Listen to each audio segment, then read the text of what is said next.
Bonjour, bonjour. Je voulais vous parler d'un sujet qui est important parce que je vois de plus en plus de retours de mes clients qui sont confrontés à une difficulté par rapport à ce sujet.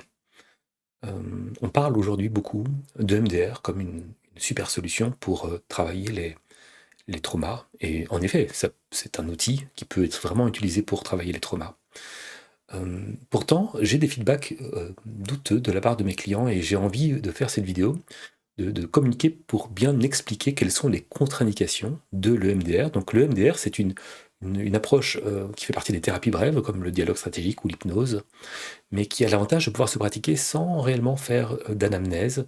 Donc on peut faire des clients ou des patients, ça dépend de votre statut, mais à la volée. Hein. Donc la méthode s'adapte un peu de manière facile à tout le monde, je vais dire. C'est pas péjoratif, hein, parce que bien sûr ça demande une formation, mais ça va beaucoup moins travailler que justement le dialogue stratégique, la psychothérapie ou l'hypnose. Euh, et pourtant, cette solution qui s'était vue un peu magique a des contre-indications, et j'y viens maintenant.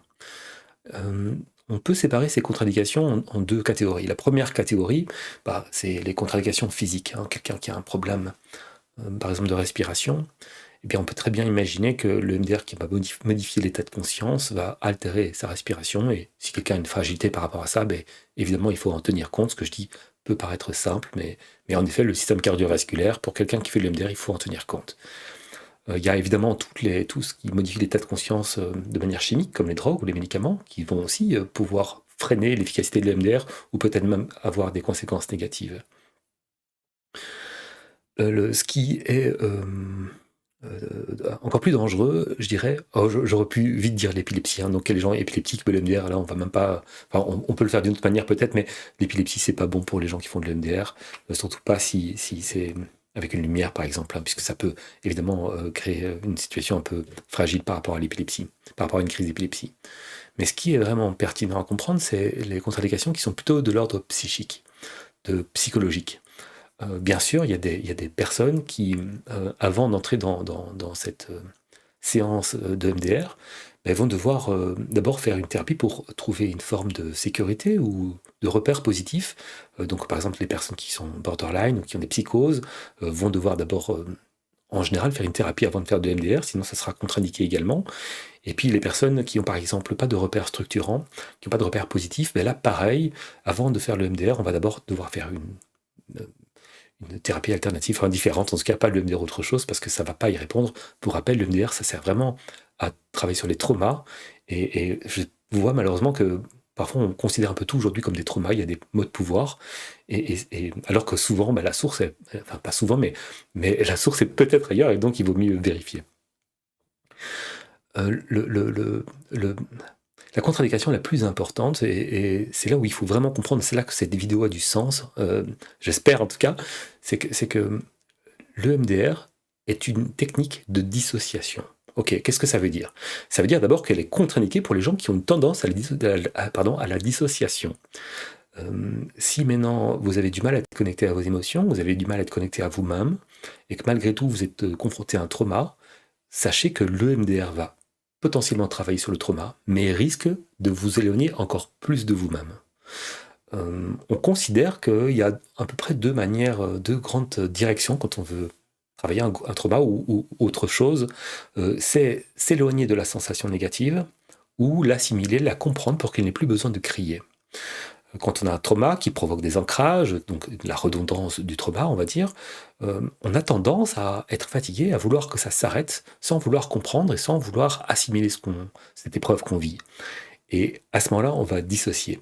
Cette dissociation peut supposer qu'on aura d'autres conséquences plus tard dans d'autres domaines qu'on va peut-être pas forcément lier au trauma de base, mais elle va accentuer la déconnexion de certaines émotions de soi si c'est mal pratiqué. Et malheureusement, le MDR n'a pas la précision que pourrait avoir l'hypnose, par exemple.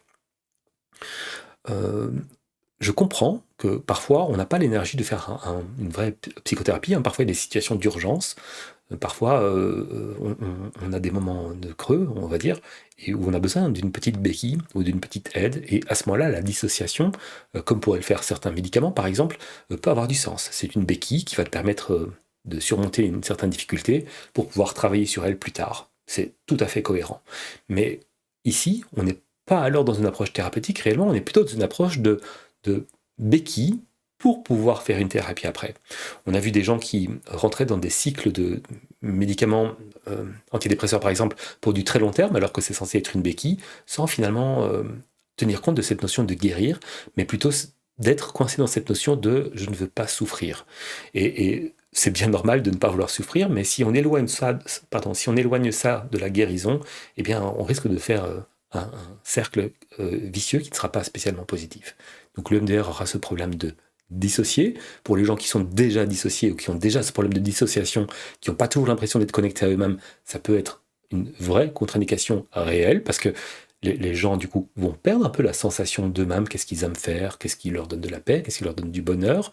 Le plaisir, ça marche, mais le bonheur, la paix, etc., ils vont perdre du sens, et donc ça va peut-être travailler le trauma en l'éloignant, mais pas en le guérissant, pas en le soignant réellement, et ça va par contre les déconnecter, en même temps que du trauma, de leurs sensations propres.